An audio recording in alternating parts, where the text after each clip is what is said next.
దేశాధ్యక్ష పదవిలో కూర్చోబోతున్న రామ్నాథ్ కోవింద్ ఓ దళిత నాయకుడు. ఆయన న్యాయవాదిగా ఉండి క్రమంగా రాజకీయాల్లోకి ప్రవేశించారు. ఉత్తరప్రదేశ్లోని కాన్పూర్ దెహత్ జిల్లా దేరాపూర్ తహసీల్ పరోంక్ గ్రామంలో 1945 అక్టోబర్ 1న రైతు కుటుంబంలో జన్మించారు కోవింద్. కాన్పూర్ వర్సిటీలో కామర్స్ లా గ్రాడ్యుయేషన్ తర్వాత ఢిల్లీకి వెళ్లి మొదట ఐఏఎస్ అధికారి కావడానికి ప్రయత్నించారు. మూడోసారి ప్రయత్నించి పరీక్షల్లో విజయం సాధించారు. అయితే ఐఏఎస్లో కాకుండా దాని అనుబంధ విభాగాలకు ఎంపిక కావడంతో ఆ సర్వీసుల్లో చేరకుండా న్యాయవాద వృత్తిని స్వీకరించారాయన. విద్యార్థి దశ నుంచి ఎస్సీ, ఎస్టీలు, ఓబీసీలు, మైనార్టీలు, మహిళల హక్కుల కోసం పోరాడిన వ్యక్తి కోవింద్. పేదలు, బలహీన వర్గాలకు ఉచితంగా న్యాయ సాయం కూడా అందించేవారాయన.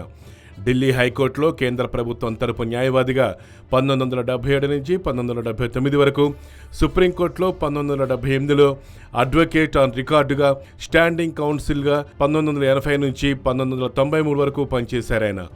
ఢిల్లీ హైకోర్టు, సుప్రీంకోర్టులో 1993 వరకు 16 ఏళ్ల పాటు న్యాయవాది వృత్తిలో ఉన్నారు. విద్యారంగంలోనూ ఆయన సేవలందించారు.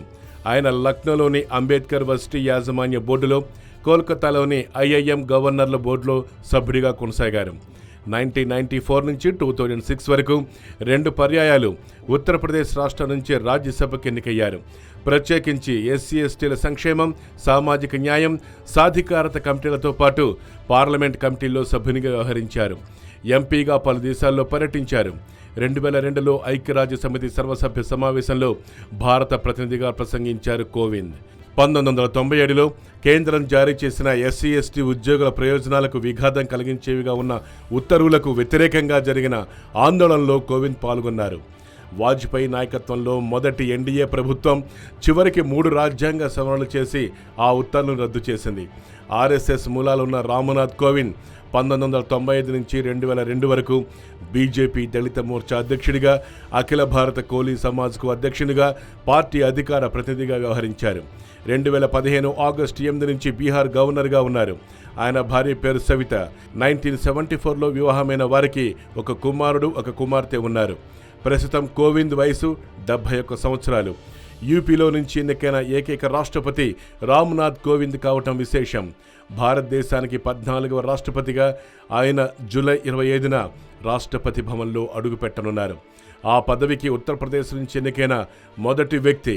అంతేకాదు, దేశ అత్యున్నత పదవి అలంకరించిన 2వ దళిత నాయకుడు. దళిత వర్గాల నుంచి రాష్ట్రపతి అయిన మొదటి వ్యక్తి కేఆర్ నారాయణన్.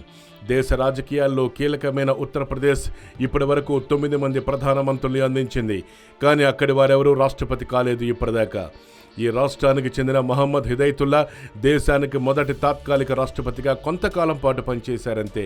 ఇక వివి గిరి రాజీనామాతో ఆనాడు భారత ప్రధాన న్యాయమూర్తిగా ఉన్న హిదయతుల్లా రాష్ట్రపతి ఎన్నిక జరిగే వరకు 1969లో జూలై 20 నుంచి ఆగస్టు 24 వరకు ఆ పదవి బాధ్యతల్ని తాత్కాలికంగా నిర్వహించారు.